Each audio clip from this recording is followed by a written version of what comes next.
আমি বিশ্বজিৎ। আজ আমি ডিসকাস করব জাভার কমান্ড লাইন আর্গুমেন্ট নিয়ে। তো দেখা যাক কিভাবে হয়। তো প্রথমে আমরা একটা ছোট্ট প্রোগ্রাম লিখব, ক্লাস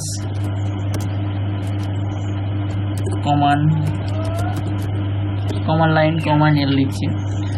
এরপর এখানে যে আমার জাভার মেন মেথড সেটা ডিক্লেয়ার করব, পাবলিক স্ট্যাটিক void main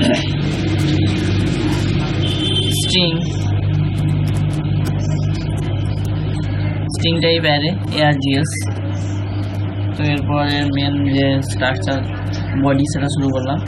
এর মধ্যে আমি কি করব না, এই মেন যে মেথড, এই মেথডের যে প্যারামিটার আছে args যে অ্যারে আছে, ওটাকে আমি কমান্ড লাইনের মাধ্যমে ভ্যালু পাস করিয়ে যোগ বিয়োগ গুণ ভাগ এটা করে দেখাবো আজকে কীভাবে কমান্ড লাইন দিয়ে করা যায়। তো তার জন্য প্রথমে আমাকে দুটো ভেরিয়েবল নিয়ে নিতে হবে, ইন্ডেক্স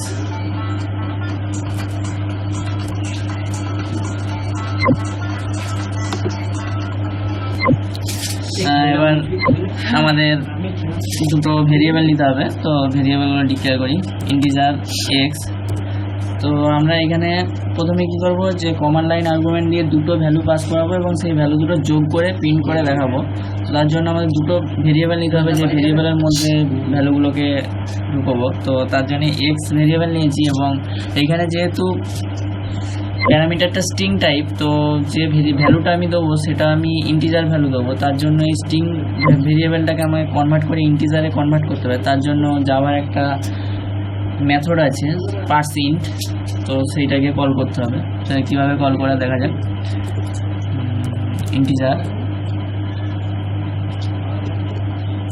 ইন্টিজার ডট পার্সিন্ট,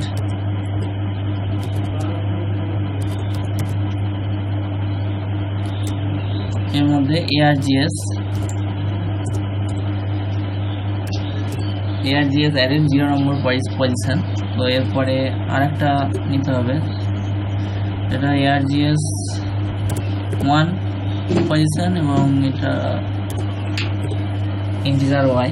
তো এখানে কি হলো, যে ইন্টিজার বললে জাভার একটা ডিফল্ট ক্লাস আছে এবং সেই ক্লাসের একটা মেথড হচ্ছে পার্সিন্ট, যেটা কি করে না, স্ট্রিং ভ্যালুকে ইন্টিজারে কনভার্ট করে।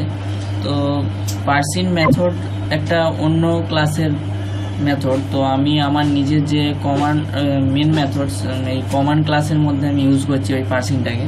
তো আমরা জানি জাভা কিংবা অবজেক্ট ওরিয়েন্টেড প্রোগ্রামিংয়েতে কোনো আলাদা ক্লাসের মেথডকে ইউজ করতে গেলে সেই ক্লাসের একটা অবজেক্ট তৈরি করে সেই অবজেক্ট দিয়ে মেথডটাকে অ্যাক্সেস করতে হয়। তো এইখানে অবজেক্ট ক্রিয়েট করতে হচ্ছে না, কারণ এই ইন্টিজার বলে যে ক্লাসটা জাভার ডিফল্টভাবে রয়েছে সেটা স্ট্যাটিক টাইপের। তো আমরা এর আগের টিউটোরিয়ালে বলেছি যে স্ট্যাটিক টাইপের যদি কোনো ক্লাসকে ডিক্লেয়ার করা থাকে কিংবা মেথডকে ডিক্লেয়ার করা থাকে, তাহলে সেই মেথডটা অ্যাক্সেস করার জন্য অবজেক্ট ক্রিয়েট করতে হয় না। সেই মেথডটা অ্যাক্সেস করার জন্য শুধুমাত্র তার ক্লাস নেম ডট সেই মেথডের নাম দিলেই মেথডটা অ্যাক্সেস হয়। তো আমরা আস্তে আস্তে আরও জানবো যে কোন কোন মেথডগুলো জাভার ডিফল্ট স্ট্যাটিক আছে, কোনগুলো স্ট্যাটিক নেই। তো এই ইন্টিজার ক্লাসটা স্ট্যাটিক, তো তার জন্য ইন্টিজার ডট পার্সিন্ট দিয়ে আমরা args 0 নম্বর যে পজিশনে যে ভ্যালুটা আছে সেই ভ্যালুটাকে আমরা ইন্টিজারে কনভার্ট করলাম এবং এক্স ভেরিয়েবলের মধ্যে লোড করলাম। এবারে আমরা simply system dot out dot println দিয়ে আমাদের এই ভ্যালুটাকে প্রিন্ট করব, দুটো ভ্যালু যোগ করে প্রিন্ট করব। তো টোটাল ইজ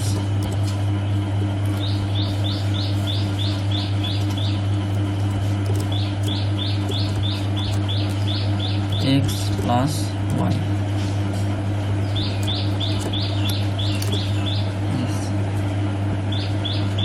আমাদের প্রোগ্রাম হয়ে গেল। তো এটাকে সেভ করি, কমান্ড ln.java নামে আমরা সেভ করেছি। তো এটাকে এবারে রান করে দেখা যাক কি হয়।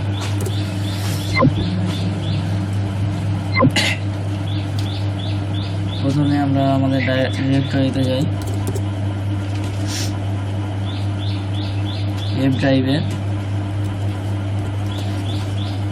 জাভা নামে যে ফোল্ডার গেলাম। তো এখানে জাভা সি দিয়ে কমান্ড l.java এন্টার দিলাম। তো কম্পাইল হয়ে গেছে। তো এবারে রান করে দেখি কী হয়। রান করার সময় আমরা একটু অন্যরকমভাবে রান করব, কারণ এটা কমান্ড লাইনের মাধ্যমে আমাকে ভ্যালু পাস করাতে হবে। তো দেখুন কীভাবে রান করা হয়। কমান্ড ক্লাস নেম এস দিয়ে আমার যে দুটো ভ্যালু দেবো, তো আমি দিলাম 100 অ্যান্ড 20, 100 একটা ভ্যালু, একটা পেজ দিয়ে 20। তো এন্টার দিলাম। could not find or load main class command। এইখানে আমার একটু ভুল আছে, এখানে আমি কমান্ড লিখেছি, এটা কমান্ড এল বলে ক্লাস, কমান্ড এল 120। দেখুন এখানে টোটাল ইজ 120, 120, 120 যোগ হয়ে এটা দেখাচ্ছে। তো এটা কিভাবে হলো দেখা যাক আরেকবার। তো প্রথমে আমরা একটা ক্লাস নিলাম কমান্ড এল, ক্লাসের মধ্যে যে মেন মেথড, সেই মেথডটাকে ডিক্লেয়ার করলাম। এখানে মেন মেথডের যে আর প্যারামিটার, সেটা হচ্ছে স্ট্রিং টাইপের একটা প্যারামিটার। তো এইখানে আমি ইন্টিজার একটা ভেরিয়েবল নিলাম এক্স, এবং এই এক্সের মধ্যে args যে অ্যারে, সেই অ্যারের 0 নম্বর পজিশনে যে ভ্যালুটা আসছে, সেই ভ্যালুটাকে পার্সেন্টের মাধ্যমে ইন্টিজারে কনভার্ট করে এক্স বলে ভেরিয়েবলের মধ্যে ঢুকিয়ে দিলাম। এবং সেই একই পদ্ধতিতে ওয়াই ভেরিয়েবলের মধ্যেও args1 যে অপশান অ্যারের পজিশন, সেই পজিশনের ভ্যালুটাকেও ইন্টিজারে কনভার্ট করে ওয়াই বলে ভেরিয়েবলের মধ্যে দিলাম। এরপর সিম্পলি system.out.println এর মাধ্যমে এক্স প্লাস ওয়াইটাকে প্রিন্ট করে দিলাম।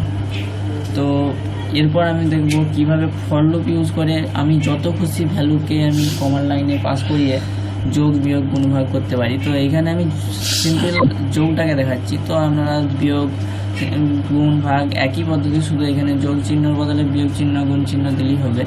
তো দেখা যাক কীভাবে ফর লুপের মাধ্যমে যত খুশি ভ্যালুকে আমি যোগ বিয়োগ গুণ ভাগ করতে পারি। তার জন্য আমাদের এই দুটো লাইন লাগবে না, তো এই দুটো লাইনকে কেটে দিলাম।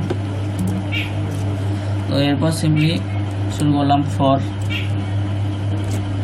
ফর লুপের ভিতরে আমার যে ভেরিয়েবলটা ডিক্লেয়ার করবো, তো এখানে তার টাইপটা বলে দিতে হয় ইন্ট আই সমান 0। আইটা যাবে হচ্ছে args মানে যে array dot length, array dot length I plus plus. তো এর মধ্যে আমরা ভ্যালুগুলোকে যোগ করবো। তো তার আগে আমাদের একটা ভেরিয়েবল ডিক্লেয়ার করে নিতে হবে। সাম বলে আমি একটা ভেরিয়েবল নিয়ে নিচ্ছি এবং ইনিশিয়াল করে দিচ্ছি 0। এরপর সাম প্লাস ইকুয়াল টু কী করবো না, ওই ইন্টিজার ডট পার্সেন্ট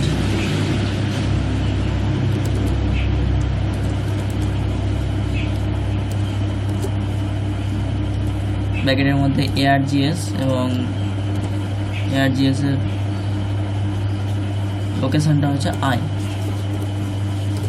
তো এখানে আমি ফর লুপ নিলাম, আইটা 0 থেকে শুরু হবে এবং আইটা যাবে হচ্ছে args মানে যে অ্যারে ডট লেন্থ, অ্যারে যতটা লেন্থ হবে, মানে আমি যদি 4টে দিই তাহলে 4 বার যাবে, যদি 5টা দিই মানে এই অ্যারের args ডট লেন্থ মানে এখানে অ্যারের লেন্থটাকেও ডিক্লেয়ার করবে যে args ডট লেন্থ মানে অ্যারে যদি দুটো ভ্যালু আমি পাস করাই তাহলে এইখানে আইটা 2 পর্যন্ত যাবে, এটাই ডিক্লেয়ার করবে এবং আই প্লাস প্লাস এক ঘর করে বাড়বে।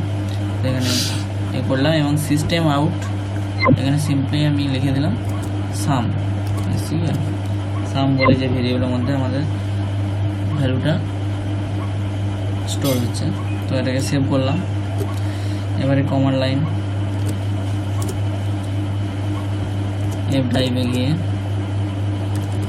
জাভা ফোল্ডার, জাভা সি, আর একবার আমাদেরকে এটাকে কম্পাইল করে নিতে হবে। Command L dot Java compile হয়েছে। তো এবারে জাভা ক্লাস নেম কমান্ড এল, এবার আমি কিছু ভ্যালু দিলাম 2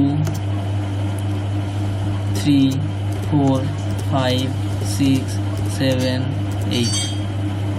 তো দেখা যাক আমরা কটা ভ্যালু দিলাম, 1 2 3 4 5 6 7, 7টা ভ্যালু দিলাম, এন্টার দিলাম। দেখুন এখানে টোটালি 35। তো দেখা যাক 2 3 5 5 4 9 9 5 14 আর 6 20 আর 7 27 আর 8 35।